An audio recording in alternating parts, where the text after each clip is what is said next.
And welcome back to Magic Dragon Comic Review, coming to you live from Seattle, Washington. As always, I'm your host for the evening, Daniel Doc Gentry. With me are the two gurus, Woody and Alex. Hello, gentlemen. Hi. Hi. How's everybody Oh, doing today? I'm doing good, though I think that band behind me is going to be really distracting. It only distracts you, it does not distract me. I'm excited for today, but Oh, good. I wanted this to be the time to let everybody know that if you wanted to come out and meet us, you can come out to Emerald City Comic Con. We will be there. Mhm. Um, Yes. we'll be doing some things. I will have questions I want to ask people that would come up to me to meet us for the show, and then obviously I will do something live with either the audio or video of that.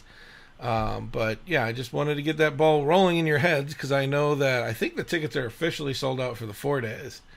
A friend of mine was, They have been that way for a long time. yeah, a friend of mine went to get all four, couldn't get it. He's going to swing out on, I want to say Friday.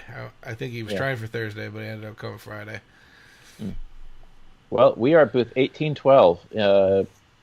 In one of the two main halls. I'm not. I think we're on the other side of the Sky Bridge, but Yeah, so that's going to be floor 4.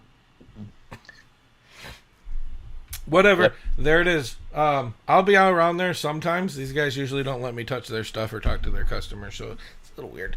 But I will be there to help out and help them move things and probably protect Woody from another avalanche of his wood art falling on him. ooh, yeah. Well, it depends how much sells, but God, I can't believe I sold the Optimus Prime at our last show, which was amazing. I'm talking about when we were all cleaning up and that lady hit the side and like everything came over and you were standing right there. Yeah, that's pretty heavy. So, hey, we're doing the trench today. Well, not the trench, Aquaman the trench. Aquaman the Trench, yes. So that's an interesting one because Alex and I just did a review of Aquaman, the Aquaman movie, and apparently you liked it as well, Doc. And Okay, we were sharply divided. Don't jump over that. Yeah, It was interesting to me. yeah. Okay, great. So it's interesting. Well, Go see it if you haven't seen it. That's what it's coming Yeah. from. Please go see it. You will Yeah. enjoy yourself. well, yeah. It was a fun time. It's interesting that Alex and I I'm the one that loves the movie, and he gives a more critical analysis, and it was the exact opposite this time.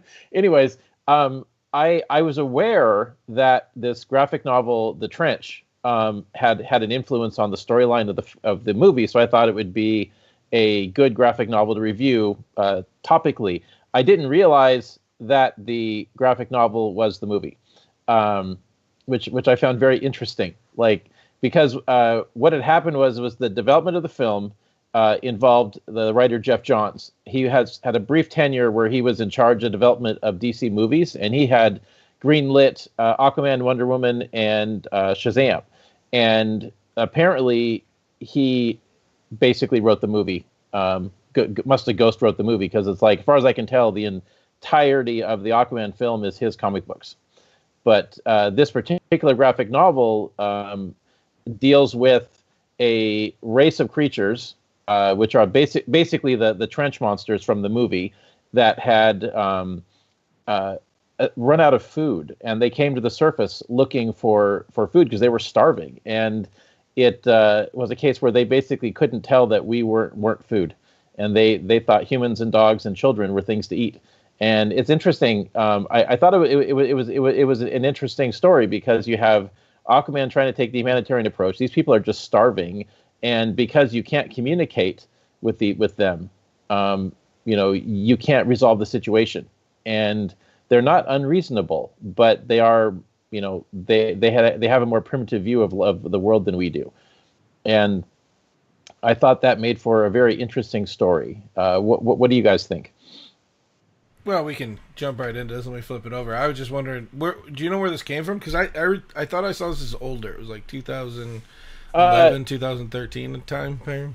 Yeah, it's a little older. Shortly after the New 52, when Jeff Johns was basically the architect of that publishing initiative, he was listening to all the jokes about Aquaman. He's like, no, Aquaman's awesome. So it was basically, he had this big stint on the comic with an attempt to show people that Aquaman was cool, and I think he did a good job at that. But it's not a recent comic book, by any stretch, but it's not old either. It's like I think it's the 90s. Yeah, I thought it was quite interesting, like how there was almost this kind of meta humor, or this meta level of Yes. here's the regards of, like, in this world, the Justice League exists, and Aquaman is still being made fun of as, like, this campy hero that comes from the sea, and he talks to fishes, and if he orders a thing of fish and chips, how horrible. He just ate flounder, and Ariel should be very upset with him, or Aquawoman. What do you think he eats? Seaweed. I want to go on record. Bars. I want to go on record and say that it has always been a thing. Aquaman has always ate just like everybody else. There wasn't anything crazy different. Yeah. Well, I thought it was interesting they had Saturday Night Live skits about him, and like, and they were treating him like a child, and like the first responders in the military were like, oh, it's okay, Aquaman, we'll take him from here. We'll make sure that you're favorably talked about in the media because you helped us. And he's like, I think go screw yourselves. The quote was like, "This time we'll make you out to be in the good light," or something. Yeah, yes, that was wonderful. And they thought that Mira was a mermaid. Everybody thought that. That was great. It was a good time. Yeah, I thought they went a little too far with the jokes, but I get what it was. It was just the premise of that. But it was like, it started to get tedious after like the third chapter. You were just like, oh, I get it. Haha, Aquaman. Can we get to the story? Because I really want to know more about the story, because I've seen the movie and there is some correlation, but it doesn't match up. And I really appreciated that about it. I didn't get that from this. But you were saying something about how it was in the movie, and it kind of confused me, because the storyline of this graphic novel, though some of the features are introduced into the movie, the graphic novel doesn't match up with what the movie was saying. Well, the movie has to introduce the character of Aquaman almost from the beginning. Like it needs to be accessible for a first-time watcher that doesn't know the character. And the graphic novel, of course, was building upon, obviously people pick it up. They're going for Aquaman. They know who he is. It's just that the elements of this comic book, because they have the story with the trench creatures, then they have a story where the trench creatures had this artifact, that an ancient Atlantean artifact. Aquaman ends up with that artifact dumped in the desert, and then gets this water image of an ancient Atlantean, exactly like what happens in the movie. Like everything in this graphic novel is in that movie.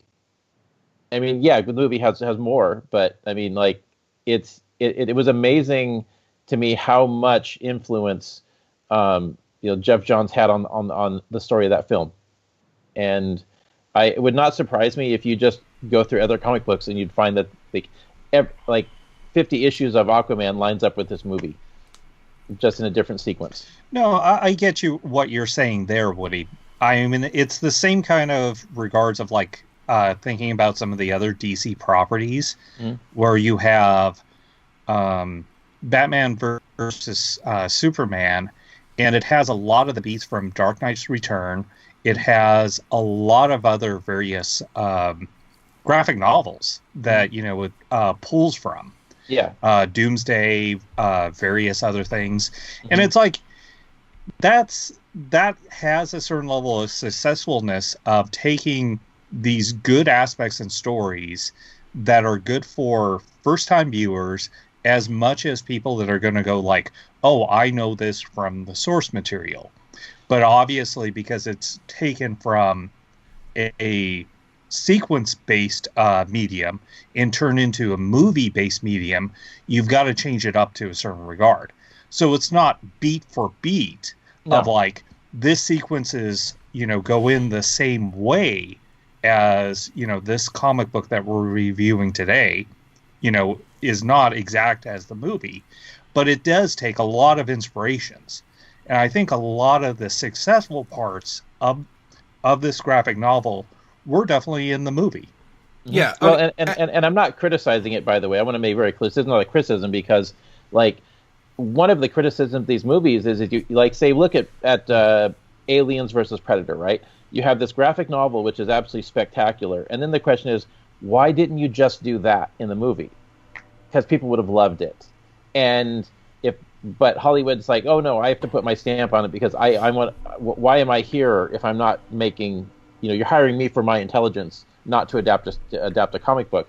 And in this particular case, this is like they adapted these stories into the movie pretty well, and wow, it turned out great. And those were good comic books, and they worked in movie form, but the criticism, doing it in Batman vs. Superman is that, it was okay. It would have been fine if they hadn't wasted 4 potential movies doing it. And in this case, they didn't really waste anything. They just used it, and they used it well. And now we have more stories that we can tell in mind later, rather than, ruining potent future opportunities, But Zack Snyder never intended to build future opportunities. He just wanted to make his dark and scary movie. So, no, I think this was an excellent use of them. The only thing I think I would have preferred to see the Trench story adapted completely. I think that might have been more fun. But they used it well for what they did. Yeah, I think that's what I was confused on, because it was, when you said that, it was almost like, oh, hey, reading this graphic novel, it's the movie. And it slightly confused me. Now that you said it that way, it's way better. Yes, there's elements of this in there. It's it's definitely callback material, which I think is good for any comic adaptation. Mm-hmm. Like I said, you need to have reference points that people understand. One of my big complaints about the new Star Wars movies isn't everybody else's complaints. It's you had a whole universe from draw from, but you wanted to create your own universe anyways, and you messed up, and it was stupid.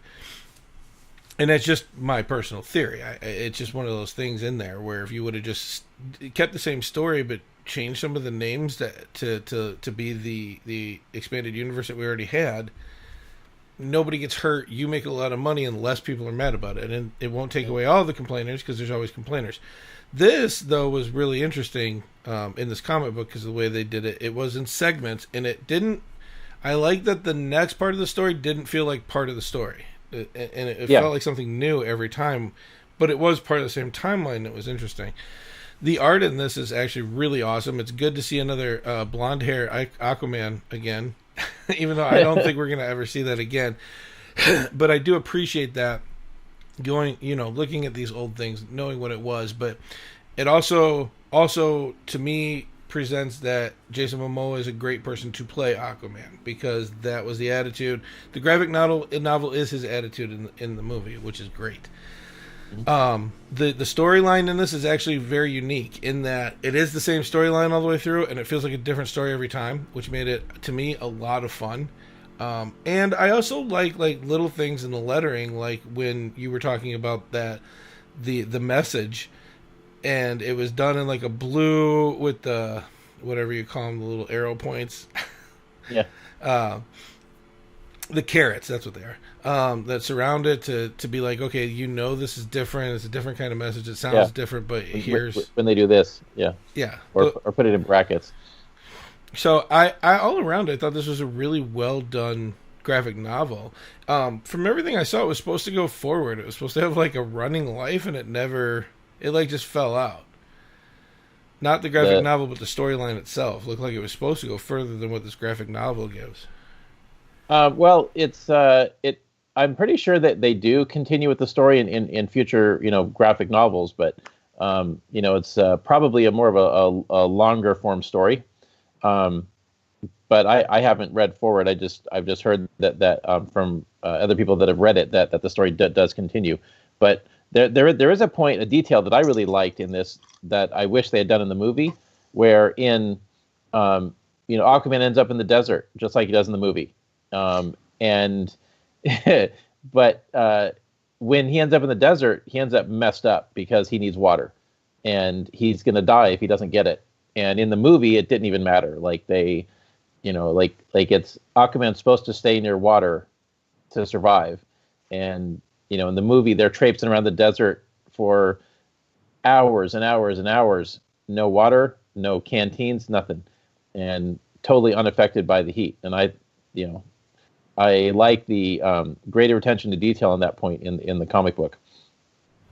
No, I definitely do get on that aspect, but it was also within the story between the movie and what was happening within the comic book was quite different. Yeah. Because you have within the comic book, if whoever's listening to this picks this graphic novel up, there's a battle sequence that happens right before coming into the desert. Mm-hmm. And it's the reason why and what was going on that gets him to be pretty bloody, pretty messed up.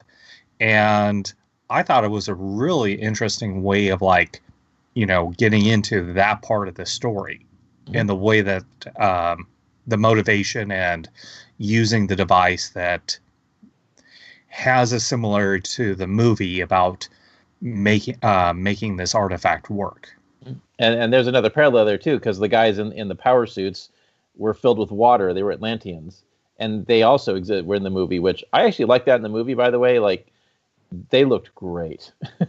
Those Atlantean power suits. And, you see those things in comics and it's like, oh, everybody's got power suits. Yay. But then you actually see it in real life and it's just, wow, they actually did it. It was an effect that translated over really well. Yeah, well, I think it's also the fact of the way that it was done was definitely not some green spandex with some CGI sprinkles of dust on it. Yeah. I like how Woody said real life, though. Well, Aquaman in real life compared to Aquaman in comic books. Well, it looked real enough. So. No, it was, and I think they did the fight scene well in this too. It wasn't. There was a lot going on. There were, what you would expect: explosions, swinging. Even when there's gunfire and Aquaman's in it, a lot going on. But it doesn't. It's not too much. I think sometimes a lot of artists go overboard with what's going on, and you almost have to put the comic book down to reset your mind to read it again. And I didn't feel the need to do that this time. Yeah, it was it was a fun book. It actually was interesting to me that this story, the main trench story with the trench monsters, it was interesting that it was one of those things where that could easily have been told in one issue. It could have been a one and done, and it could have also been done in 2 issues, really compressed. And I noticed that the story, there wasn't much story there, but it was being dragged out. And one of the things I liked about it was how well it was stretched out. Because sometimes you get these stories, they just pad it with filler, and you realize there's no story here.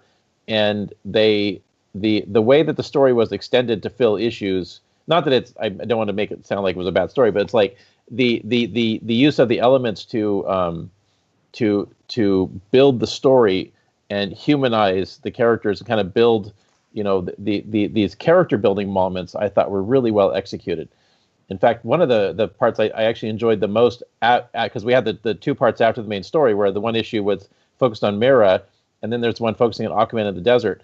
And I thought the one where she had the complication of just something as simple as going and buying dog food, when you can't relate, so to for our me, society. I felt that was the most interesting story within this graphic novel. I mean, It's been that mixture between the level of, there was so many beats that were very similar to the movie that kind of made it like, oh, okay, this is just the version that they took and re-scripted it. But as the character interaction with being in the diner that he grew up in with his father, going and getting fish and chips was quite interesting. And the interaction with Ariel and, trying to get Aquamut, to have canned food. Yeah. And the shenanigans that happens there, I thought was quite interesting. Yeah. Those are the parts that I actually really enjoyed out of this book. Aqua dog that can't swim. Yeah. Yeah. Well, though sometimes one of the hallmarks of comics is the villains tend to be a bit over the top and almost unrealistic in their villainy, and usually you just let it go because it's a super villain, cool, I'm in, right? But then you've got this character who's the grocery store manager, and he's so blatantly engaging in sexual harassment that it's staggering that he hasn't been arrested already. And then he attempts to basically fondle Mera, and she breaks his arm, which is wonderful. And then immediately there's a cop. Immediately there's a cop in there with a gun. Like, were they just following her around? Wait, like the paranoia that people have about superhumans. It's kind of uncannily real. It would be like that? Are you think it's paranoia, or was it a cosplayer with no con around that they were a little worried about? Like, something's up. Some trouble is about to start. We don't have a LARP event scheduled. We don't have a con anywhere, and this person's in full cosplay. Right. Well, because like in real life, if somebody was dressed as a superhero and they're walking around town just doing stuff, which is bizarre in and of itself, obviously the cops would be paying attention. But the fact that there was, the second she broke his arm, there was somebody already in with a gun drawn, that was a little fast. Hey, Woody, spoiler alert, there are real superheroes. Look it up.